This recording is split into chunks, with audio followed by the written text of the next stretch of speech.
Today on Blue 58, it feels like we've been using the word transition a lot when it comes to the 2023 Packers, and unfortunately we would have to use it again for the defensive line. A position group that wasn't all that exciting to begin with is transitioning into a new era. So is it going to be any better? Blue 58! Hello and welcome to another episode of Blue 58, the one and only podcast of thepowersweep.com. I am your host, John Meerdink, and I am happy to be with you here for another episode. Transition. The quarterback position is in transition. The offensive line is transitioning. The wide receiver room is transitioning. The tight end group has just been remodeled entirely. On and on down the list, things have changed a lot with the 2023 Packers. And so we find ourselves, for today's position preview, at the defensive line, another position group that is transitioning. There were some people that were here for a while, or at least veterans that are no longer here. I was thinking yesterday on my way home from work that the list of players that were on the Packers when the Power Sweep and Blue 58 started, it's dwindling. It's getting to be awful small. And an unexpected name popped into my head from that list that departed this offseason, Dean Lowry. He was part of the Packers' 2016 draft class and was in Green Bay for a long time. Love him or hate him, that's a long time to be around one player, some guy who's taking up space in your brain as you think about the Packers. He was here for a while, most of a decade, and the list of players that have been with the Packers longer than he was pretty slim. We're down to just David Bakhtiari and Kenny Clark, I believe, for guys that were around dating back to 2016 when we launched this entire effort. So things are changing. Dean Lowry is gone. Jarran Reed, a veteran player who only spent 1 year with the Packers, but was at least something of a known commodity both when he came in and now when he departed, he's gone too. And in come some guys, the likes of which we really haven't seen before. The Packers seem to be making a conscious effort to get a little bit smaller, a little bit lighter on the defensive line. In addition to that, they join guys, along with Kenny Clark, who have basically been bit players to this point in their NFL career. So what does all that add up to? As a bit of a spoiler, I really don't know. I don't know what the Packers have in their defensive line group this year.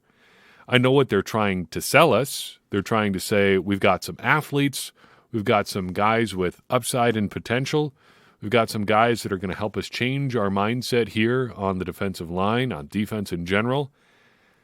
Some of that sounds pretty good. I mean, guys that have athletic upside are always nice to have. Guys that are going to help you, get quicker and faster and stronger up front, that's always good.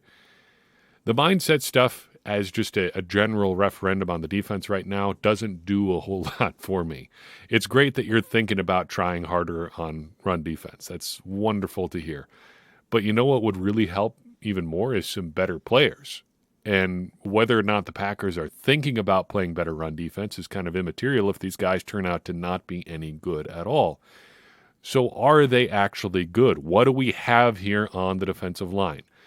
Let's dive into that. But first, I want to give a shout out to Patreon supporters James Schluter, Frank Ziegler, and Jeff Moreno. I think I've shouted out each of you guys before, but I wanted to do so again because I wasn't sure. And I'm looking to continue to shout out our faithful Patreon supporters because that is what keeps the lights on here at the Power Sweep.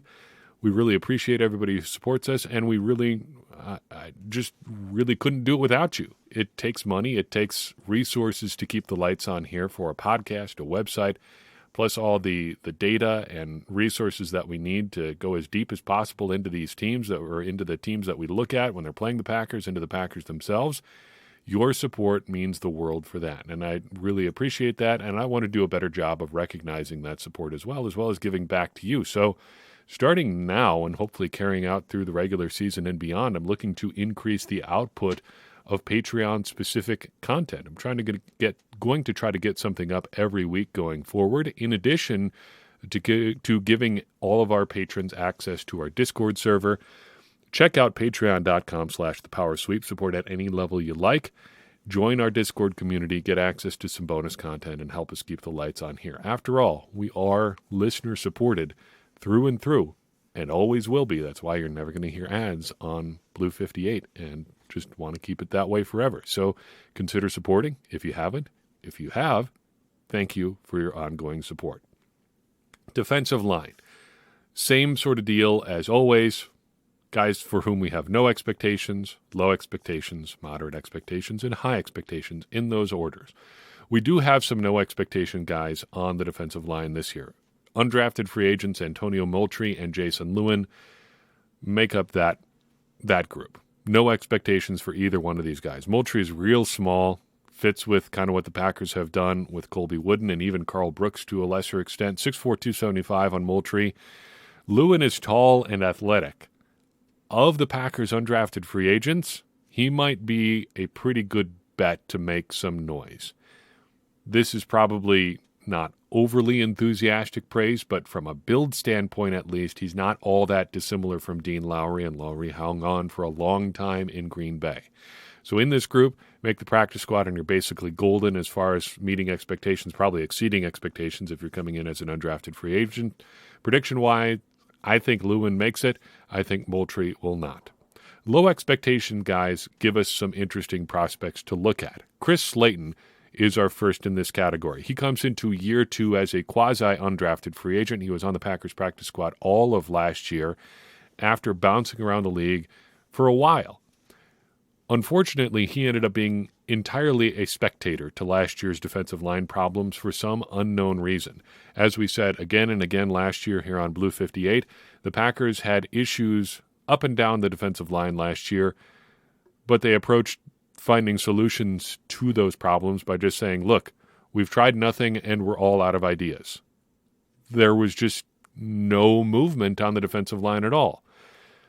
Devontae Wyatt couldn't get into games. Jonathan Ford spent the entire year on the 53-man roster and didn't ever appear in a game. Jack Heflin was on the practice squad for most of the season, then was released without ever making it to the 53-man roster last year. Then Chris Slayton was right there with him. With that sort of backdrop, he couldn't really be anywhere other than the low expectations category. And I am probably higher on Chris Slayton than most. I think he's got some really nice attributes in terms of size and strength.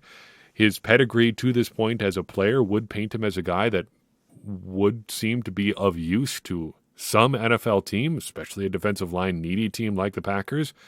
But he's a year 2 practice squad guy who never sniffed the roster. So low expectations as a result. Meeting expectations really comes down to making at least the practice squad again. I would love it if he at least got a look on the 53-man roster.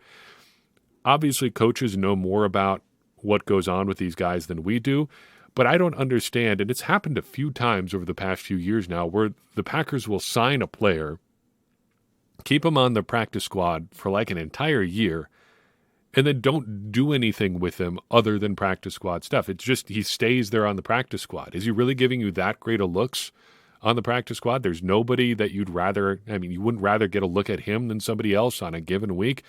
What is 5 or 6 snaps for defensive lineman number 5 really giving you versus what a guy like Chris Slayton is going to give you? Don't you at least want to see?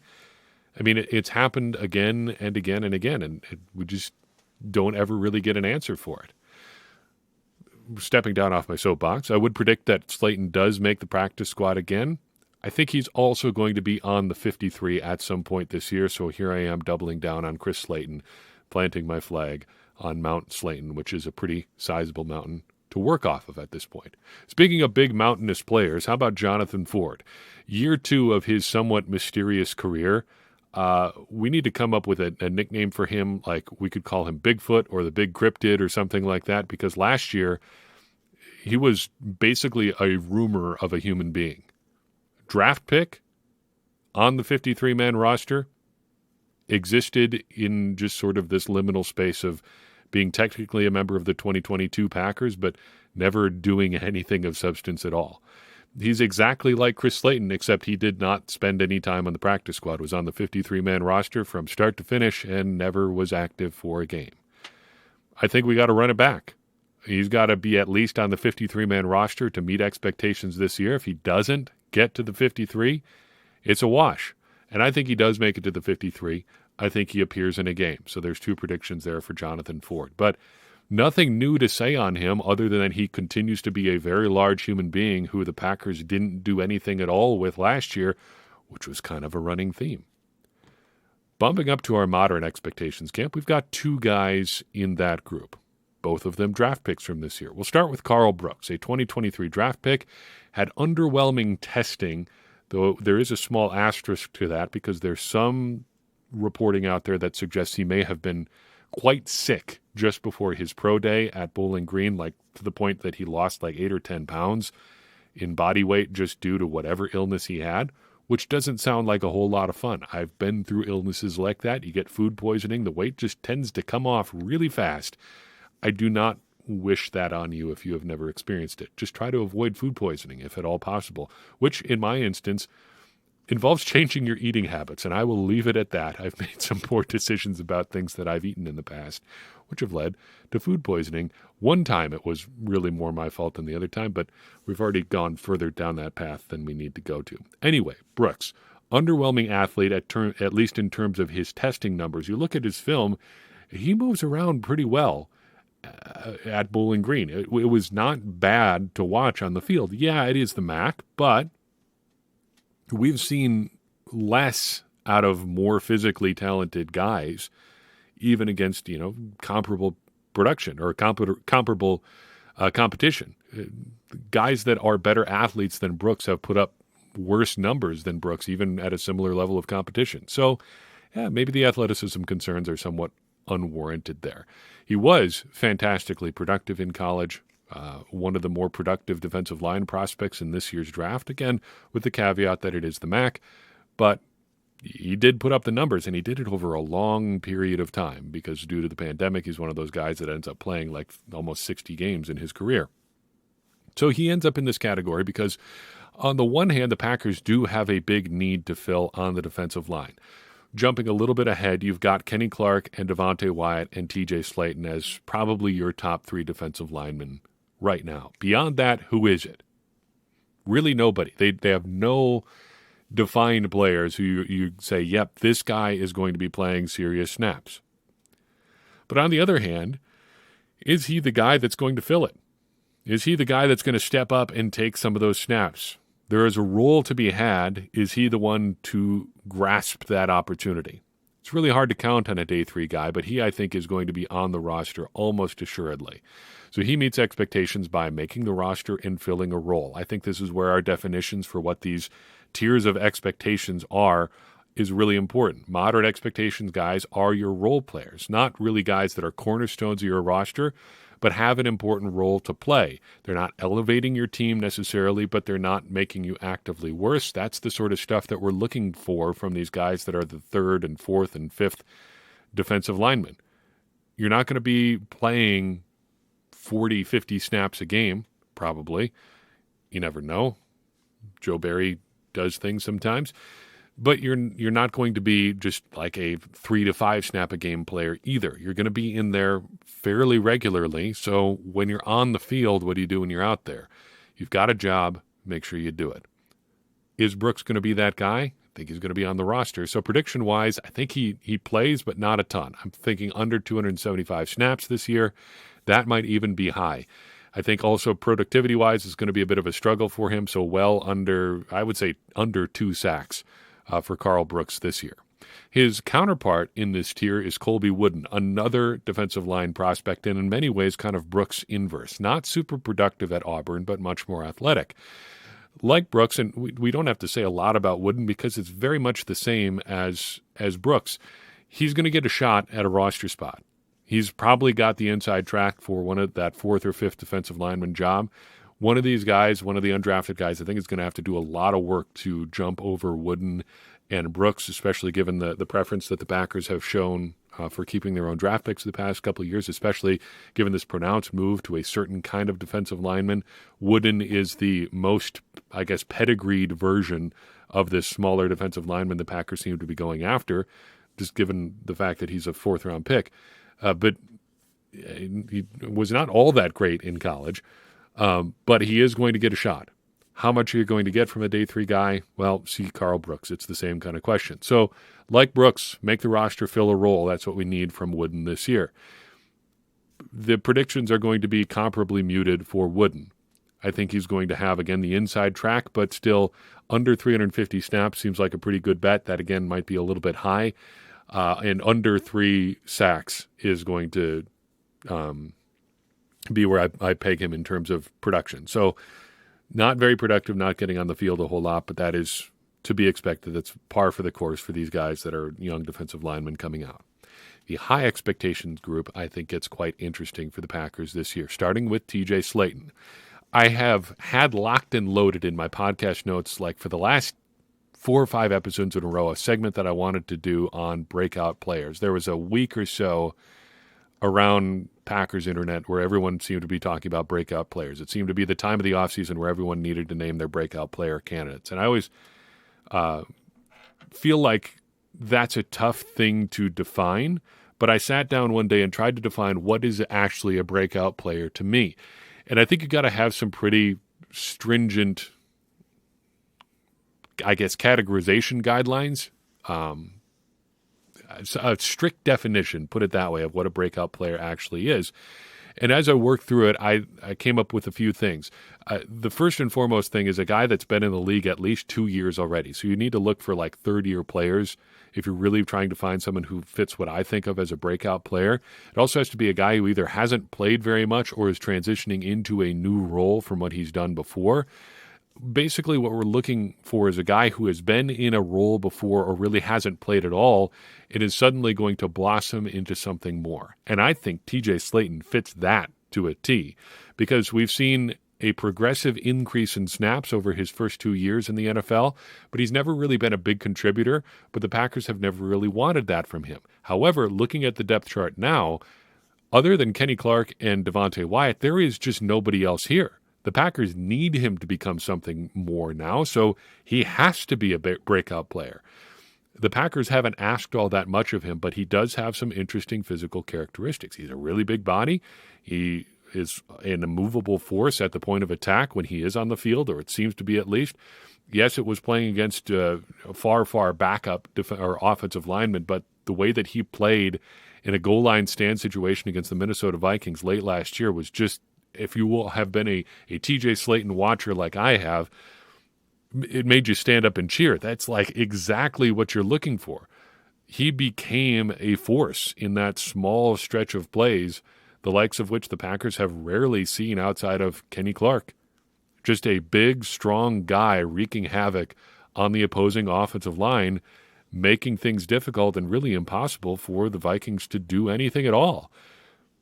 That's what the Packers have needed for a long time. And if Slayton can provide something like that just like once or twice a game, they've gotten more than their money's worth out of him for this season. So he comes into this category just because of the roster realities. Like I said, there's nobody else on the roster other than Wyatt and Clark who have more experience for the Packers. But also, there is some expectations that come. There are some expectations that come just with the role I think the Packers are going to expect him to play.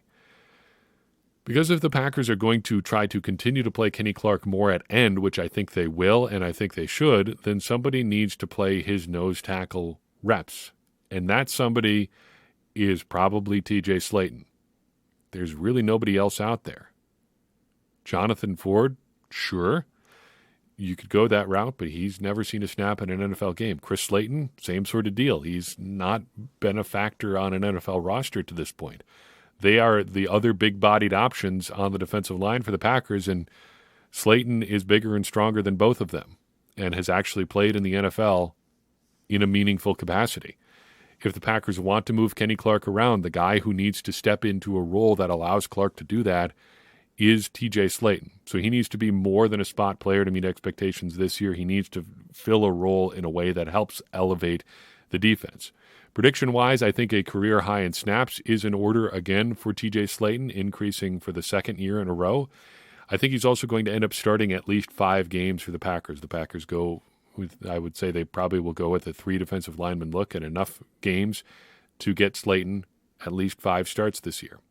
That brings us to Devontae Wyatt, coming into his second year after a very disappointing rookie year. And we've never really had it defined whose fault that was. He had a nagging injury and some personal stuff at the birth of a child near the middle of the season, which I think rightly so. The Packers allowed him some time to handle that.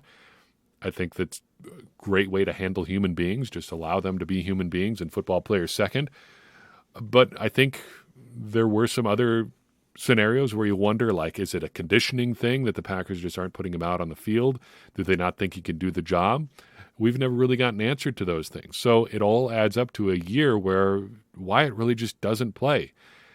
And dating back through the time where we have reliable snap counts, back to 2012, which is as far back as the NFL has released exact snap counts. You could go further back with Pro Football Focus, but just sticking with stuff that we absolutely for sure can take to the bank from the horse's mouth at the NFL. Since 2012, the only first-round pick other than Jordan Love, who has played fewer snaps in their rookie season than Wyatt, was Nick Perry back in 2012. And Perry only played 26 fewer snaps than Wyatt, and he only played in 6 games before he was shut down for the year due to an injury. It's Wyatt and nobody else, essentially. Nobody played fewer snaps as a rookie who had a meaningful shot at playing snaps than Wyatt. That, for whatever reason, whether it was injury, off-field stuff, conditioning, not picking up the defense, issues with the coaches, non-issues with the coaches, picking up a non-football hobby that prevented him from being available on game days. I don't know what it was. The bottom line is he just didn't play, and he played fewer snaps than pretty much anybody else as a first-round pick. In a year where the Packers were talking about reloading so they could go to the Super Bowl, one last time under Aaron Rodgers, that is a big, big missed opportunity.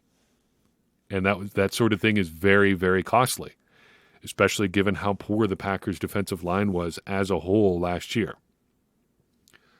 So he ends up in the high expectation camp because we are very quickly arriving in put up or shut up territory with Devontae Wyatt. He's coming into his age 25 season. And just for comparison, heading into his age 25 season, Kenny Clark had already had 2 different years with 6 sacks. 2020 was his age 25 season. Ended up being a little bit of a disappointing year due to some injuries. 2020, I think, was a disappointing year for a lot of us, though, for some very, very obvious reasons in hindsight. But that was his age 25 season. Devontae Wyatt has a long way to go to get to that kind of level, but he needs to at least be taking steps down that path. Otherwise, the Packers are going to be in serious trouble on the defensive line this year. So how does he meet expectations this year? He has to be the unquestioned second-best defensive lineman on the Packers. There can't be any, is he going to be coming along? When is Devontae Wyatt going to get here? Do we see signs of development? There is no time for that. We are in year 2. Put it this way. After this year, there's only one more season before the Packers have to decide on his 5th-year option. Year 1's a wash. They've got 2 years to figure it out for him. The clock is ticking. He has to look like the second-best lineman on the Packers. He has to look like a former first-round pick, and he has to perform. So prediction-wise, setting the bar high. I think he can meet these things. He's got to play, first and foremost, be on the field a bunch. Jaron Reed played more than 700 snaps for the Packers last year. Wyatt needs to get in that territory. I think he needs to at least hit 650. I think he will. I think he's going to be under 5 sacks for the year, but I think his pressure rate, which was about 8% for last year, needs to increase, and I think it will increase over 2022. Some more pressures for Wyatt, not necessarily a ton of sacks, but I think he is going to take some steps in the right direction.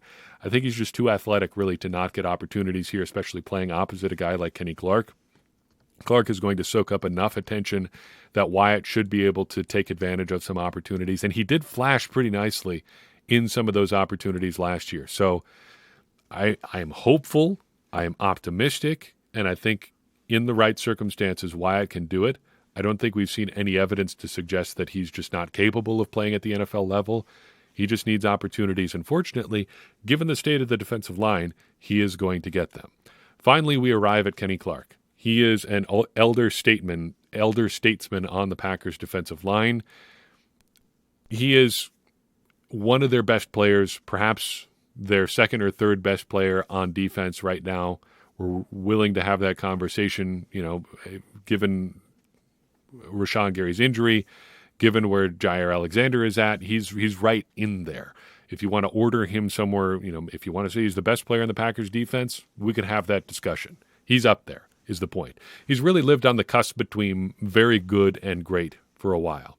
He's had some nagging injuries, a lack of support. Really, I was thinking about this as I prep for this episode. Who do you think is the best defensive lineman he's ever played with?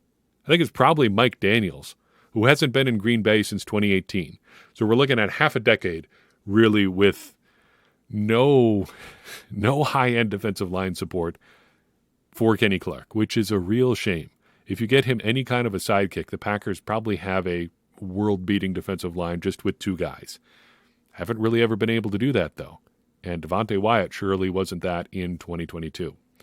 He ends up in the high expectations category because he's Kenny Clark. Again, he's one of the best 2 or 3 defensive players on the Packers. He's got to be great Kenny Clark, though, to meet expectations this year. 2019, great numbers. 2021, great numbers.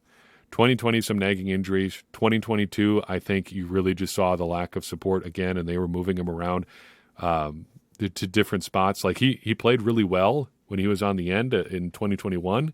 He played less end in 2022 because they wanted to get Jaron Reed on the field. So you're having Kenny Clark do less of something that he's good at because you're trying to get to Jaron Reed. Well, that's something you can do, I suppose. In any case, he's got to be better in 2023. And I think he will. I think if Devontae Wyatt is able to step up, if TJ Slayton is able to take more snaps on the nose, that puts Clark in a position where he can do a lot more good for the Packers defense. So prediction-wise, I think we see something of a return to statistical form for Kenny Clark. I think he breaks 5 sacks this year, so at least 5.5 sacks. And I think his pressure rate goes up this year. He was at 9.8% last year. That's not bad, but not up to his standards. He's in his best seasons, he's been around 12%. So I think somewhere between like 10 and who knows where, but better than where he was last year. I have high hopes for Kenny Clark. I think there's reason to be interested in the defensive line. I don't know if I would go so far as to say optimistic. I think what the Packers have said about their defensive line is maybe a tad too hopeful. But I think there is reason to watch this closely with interest. Let's put it that way. I think they can take some interesting steps this year. Whether or not they do it is going to depend maybe on some factors out of their control. But watching this transition should give us an interesting storyline to follow this year on the Packers defense. So I've got for you in this episode of Blue 58. I appreciate you tuning in. I would appreciate it even more if you would take a second and share this episode with someone you think would enjoy it. It's going to help more people find the show and get more people involved in this conversation that you and I are having about the Green Bay Packers, which in turn is going to help all of us, me included, become smarter Packers fans. And as I always say, smarter Packers fans are better Packers fans, and better Packers fans are what we all want to be. I'm your host, John Meerdink. We'll see you next time on Blue 58.